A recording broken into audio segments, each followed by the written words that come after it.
Hi అందరికీ, అందరూ ఎలా ఉన్నారు? నేనైతే చాలా బాగున్నాను. మీరు కూడా బాగున్నారని అనుకుంటున్నాను. శ్రావణ మాసం అంటేనే లక్ష్మీదేవికి ఎంతో ఇష్టమైంది. పైగా అందులో శుక్రవారం, అది కూడాను ఫస్ట్ సెకండ్ కన్నా పౌర్ణమికి ముందు వచ్చే శుక్రవారం చేసుకుంటే చాలా మంచి ఫలితాలు అయితే ఉంటాయట. చాలా మంచిది అంట కూడాను. కానీ ఒక్కొక్కరికైతే అవ్వదు. అందులో నేను కూడా ఉన్నాను. ఆ టైంకి కాస్త నాకైతే పర్సనల్ ప్రాబ్లం వల్ల అయితే నేను థర్డ్ వీక్ చేసుకోలేదు. ఇంకా ఫోర్త్ వీక్ అయితే అనుకున్నాను కాబట్టి చేసుకున్నాను. చాలామంది ఈ వారం చేస్తున్నారు అందరూ, నేను చేస్తానని వీళ్ళతో వాళ్ళతో పోటీ పడకండి. మన దగ్గర డబ్బులు ఉంటే ఈరోజే చేసుకోవచ్చు. డబ్బు లేకపోతే నెక్స్ట్ వీక్ చేసుకోండి. అంతేగాని అప్పు చేసి మాత్రం చేయకండి. అప్పు ఎందుకు చేయడం? మన దగ్గర ఎంత ఉందో అంతలో చేసుకుంటే అదే హ్యాపీ కదా. ఏమంటారు మరి ఈ విషయం? నాకైతే కామెంట్ చేయండి. చేసుకున్నావా? ఇది కూడా కలుపుతావా నువ్వు? నేను కలుపుతాను కదా.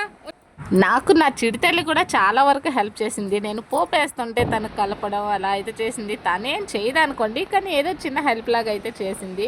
చాలా హ్యాపీ అనిపించింది. ఇంకా నేనైతే బూరెలు చేసుకున్నాను, శనగపప్పు బూరెలు అయితే. ఇంకో సైడ్ వచ్చి గార్లకి పిండి అయితే కలిపి పెట్టుకున్నాను. ఫస్ట్ నేను గార్లే వేసుకుంటాను, ఎందుకంటే మళ్ళీ ఆయిల్ స్వీట్ వచ్చేస్తుంది కదా. అందుకే కాస్త ఎప్పుడైనా గారెలు వేసేటప్పుడు ఏం చేస్తారంటే పక్కన వాటర్ కూడా పెట్టుకోండి, లేకపోతే మీ చేతికి మొత్తం అంటే అయితే 5,000 నాలా అయితే చేతులు పెట్టేస్తారు ఆయిల్. నాకు నిజంగా ఫస్ట్ స్టార్టింగ్లో రాదు, మా అక్క అయితే నేర్పించింది నాకు వేయడం. ఆ స్టార్టింగ్లో కూడా మనము ఉండే టైపే కాదు, ఇలాగ 5,000 అయితే నూనెలో పెట్టేసి 5,000లకు కూడాను 5 ఉంగరాలు పెట్టుకున్నా. అదేనండి నిమ్మకాయలతోని. కానీ ఏదో ఇప్పుడిప్పుడు అలా నేర్చుకుని నాకు నేనే కొంచెం అలా చేసుకుంటున్నాను, ఎవరి హెల్ప్ కూడా లేకుండా. ఇంకా ఒక సైడ్ గారెలు అయితే వేస్తూ ఇంకో సైడ్ పరవన్నం కూడాను వండేసాను. అదైతే అయిపోతే ఒక్కొక్కటి సైడ్కు పెట్టేస్తున్నాను. ఇంకా గారెలు అయిన తర్వాత నెక్స్ట్ బూరెలు కూడాను పక్కనే ఇలాగ ఇడ్లీ పాత్ర పెట్టుకున్నా, దాంట్లో పేపర్ ఒకటి వేసుకొని ఫస్ట్ గారెలు చేసా కాబట్టి గారెలు అయితే వేసేసాను. దానిపైన మళ్ళీ పేపర్ వేసి అప్పుడైతే బూరెలు కూడా వేసుకున్నాను. చాలా సింపుల్ టిప్ అయితే చెప్తా చూడండి. బూర్లకి చాలామంది హ్యాండ్స్ అయితే పెడతారు కదా, లేదు అలా కాకుండా మనకి రౌండ్ షేప్లో రావాలి అని అంటే ఇలాగ స్పూన్తో అయితే తీసుకోండి. ఫస్ట్ ఒక్కొక్క ఉండలు అయితే చుట్టుకుంటాం కదా మనం, ఆ ఉండలు అయితే అందులో వేసేసి స్పూన్ తోటి ఇలా తిప్పి నేను చూపిస్తున్న విధంగా అయితే చేసుకోండి. చేతులు కాలవు, ఇంకా మనకి రౌండ్కి కూడా వస్తాయి బూరెలు అన్నవి, చాలా మంచిగా కూడా వస్తాయి. టిప్ మీకు ఎలా ఉందనేది కామెంట్ చేయండి. మీకు ఒకవేళ తెలిస్తే చెప్పండి, తెలియకపోతే ఫాలో అవ్వండి, ఓకేనా.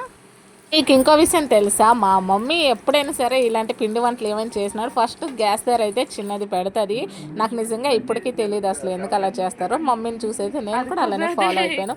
ఒక సైడ్ వంటలు అయితే అయిపోయాయి, ఇంకా నేను కూడా రెడీ అయ్యి దీపం పెట్టుకున్నాను. ఇంట్లో కూడా పెట్టుకోలేదు, సో రెండు ఒకేసారి అయితే పెట్టుకున్నాను. ఇంట్లో దీపం పెట్టుకున్నాను, అమ్మవారికి కూడా పెట్టుకున్నాను ఒకసారి మొత్తం అలంకరించేసి. నాకు తెలిసినట్టుగా అయితే నేనైతే ఇవన్నీ అలంకరించుకున్నాను, ఇలా అయితే చేసుకున్నాను. ఇందులో ఏవైనా చిన్న చిన్న మిస్టేక్స్ ఏమైనా ఉంటే నాకైతే కామెంట్లో చెప్పండి, సరి చేసుకుంటాను. నెక్స్ట్ ఇయర్ ఇంకా మంచిగా జరగాలని అయితే అమ్మవారికి దండం పెట్టుకుంటున్నాను.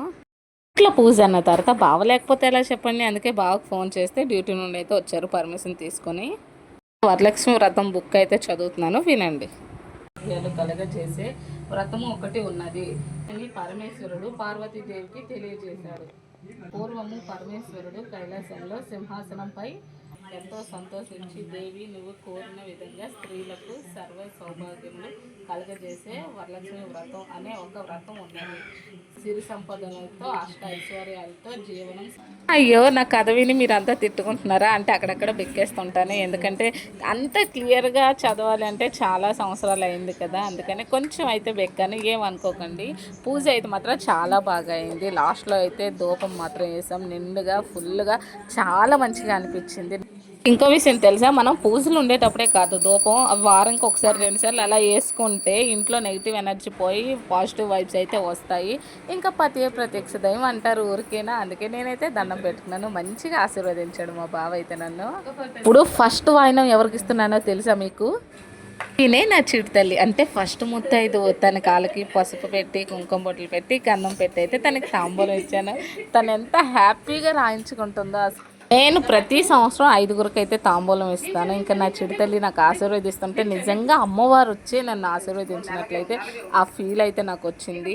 పిల్లల మనసులో ఏ కల్మసం ఉండదు, అందుకనేసి పిల్లలు దేవుడితో సమానం అని అయితే అంటారు. ఇంకా నా చిడితల్లి దగ్గర అయితే నేను ఆశీర్వాదం తీసుకున్నాను, వచ్చిన ముత్తైదువులకు కూడాను ఇచ్చాను. ఇంకా చిడితల్లి జడ ఎలా ఉంది ఇంతకీ అది కూడా కామెంట్ చేయండి. ఇంకా ఈ వీడియో ఎప్పుడంటే 1 వీక్ బ్యాక్ అన్నమాట, అదే ఆగస్టు 15 రోజునైతే ఇది తీసాము. రెండు కలిసి వచ్చాయి అన్నమాట నాకు. వీడియో ఎలా ఉందో చూసి కామెంట్ అయితే చేయండి. అలాగే మన ఛానల్ని సబ్స్క్రైబ్ చేసుకొని నాకైతే ఎప్పుడు కూడా సపోర్ట్ చేయండి. ఉంటాను మరి, బాయ్ బాయ్. మీ అందరికి కూడా అమ్మవారి ఆశీస్సులు ఎప్పుడూ ఉంటాయి.